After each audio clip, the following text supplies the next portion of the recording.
আমায় ভাসাইলি রে, আমায় ডুবাইলি রে।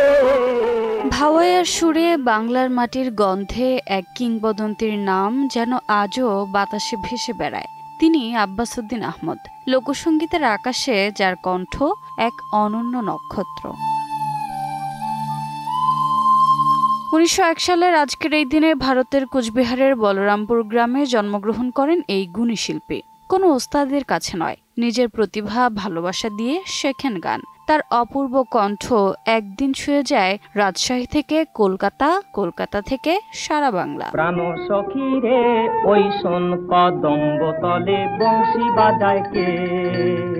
তিনি ছিলেন বাংলার নবজাগরণের কণ্ঠস্বর। বিদ্রোহী কবি কাজী নজরুল ইসলামের লেখা অসংখ্য গানে কণ্ঠ দিয়ে মুগ্ধ করেছেন হাজারো শ্রোতাকে। তার কণ্ঠে যখন বাজত কোন বিরহীর নয়ন জলে, তখন নজরুলের গানে পেত এক নতুন প্রাণ।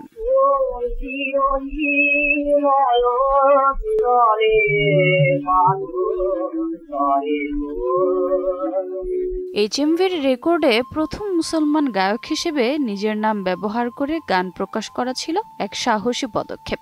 ও কি গাড়িয়াল ভাই, নদী না যায় রে, বাঘুমটা বাতাসে, এসব গানে তিনি শুধু সুর দেননি, দিয়েছেন বাংলার মাটির আত্মাকে। পাশাপাশি বিষ্ণুমায়া, মহানিশা, একটি কথা, ঠিকাদার সিনেমাতেও কণ্ঠ দিয়েছিলেন তিনি। ও কি গাড়িয়াল ভাই, কত রব আমি পথের দিকে। সঙ্গীতে অবদানের জন্য তিনি মরণোত্তর প্রাইড অব পারফরম্যান্স শিল্পকলা একাডেমি পুরস্কার এবং স্বাধীনতা দিবস পুরস্কারে ভূষিত হন। তার সন্তান ফেরদৌসী রহমান এবং প্রয়াত মোস্তফা জামান আব্বাসী বাংলাদেশের ভাওয়াইয়া গানের অন্যতম সঙ্গীত শিল্পী।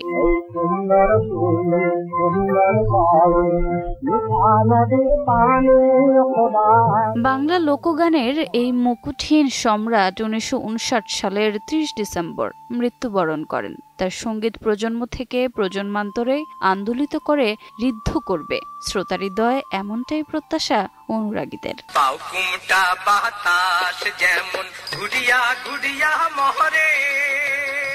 রোজা চৌধুরী, সময় সংবাদ, ঢাকা।